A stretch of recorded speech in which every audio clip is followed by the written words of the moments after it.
Hi friends, welcome to மா stories. என் ஷோரா உங்களுக்கு பிடிக்கும், லைக் பண்ணுங்க, ஷேர் பண்ணுங்க, சப்ஸ்கிரைப் பண்ணுங்க. டுடே ஸ்டோரிஸ் கூடா நட்பு. ஒரு கிராமத்துல ஒரு குரங்கு நுழைஞ்சிருச்சான். அந்த குரங்கு அமுதாங்கிறவங்க வீட்டு வாசல்ல போய் நின்னுச்சு. இந்த அமுதாங்கிறவ வெளில பார்த்துட்டு இந்த குரங்கை பார்த்துட்டு இறக்கப்பட்டு அவளுக்கு ஒரு வாழைப்பழத்தை கொடுக்குறான். அந்த குரங்கு வாழைப்பழத்தை சாப்பிட்டுட்டு போயிடுது.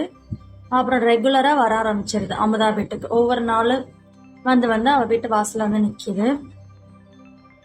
அமுதாவும் ஒவ்வொரு நாளும் ஏதாவது ஒரு உணவுப் பொருளை கொடுத்துக்கிட்டே இருக்கா.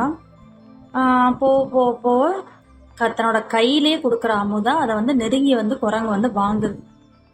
ஸோ நாட்கள் ஆக ஆக வாடாராமா அப்படின்னு பெயர் சொல்லி அழைக்கிறா. குரங்கும் அவளும் ரொம்ப க்ளோஸ் ஆயிட்டாங்க. ஒரு நாள் அவ சொல்றான், தலையில பேன் கடிக்குது, ஸோ பேன் எடுத்து விடுறியாராமா அப்படின்னு கேட்குறா. உடனே இந்த குரங்கு தலையாட்டுது. தலையில உள்ள பேனை எடுத்து அது வாயில போட்டு கடிச்சுக்குது.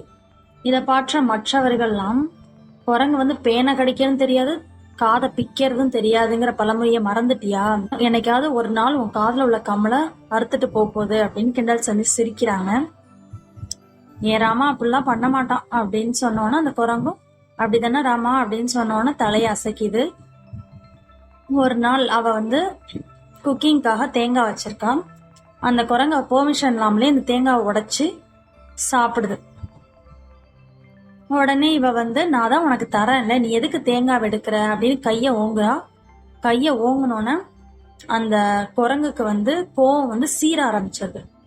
உடனே அவ ஷாக் ஆயிருந்தா. ஓ, இதான் குரங்கு புத்தி போல இருக்கு, நாளைக்கு வரட்டும் அதுக்கு இருக்கு அப்படின்னு சொல்லிட்டு ஒரு பெரிய தடி எடுத்து வைக்கிறா அதை அடிக்கிறதுக்காக. மறுநாள் குரங்கு பாவமா நிக்கிது. உடனே அமுதா பார்த்துட்டு, இங்க வா உனக்கு இருக்கு அப்படின்னு சொல்லிட்டு தடியை நீட்டுறா. உடனே இந்த குரங்கு தாவி செவத்துல மாட்டி இருக்கக்கூடிய கண்ணாடியை உடைச்சோன்னா அவளுக்கு இன்னும் கோவம் வந்துருது. அதை துரத்துற அடிக்கிறதுக்காக அந்த குரங்கும் அவளோட கன்னத்துல பாஞ்சு காயத்தை ஏற்படுத்துறது. ஸோ ஃபைனலி கூடா நட்பு தீங்கை விளைவிக்கும். தேங்க்யூ.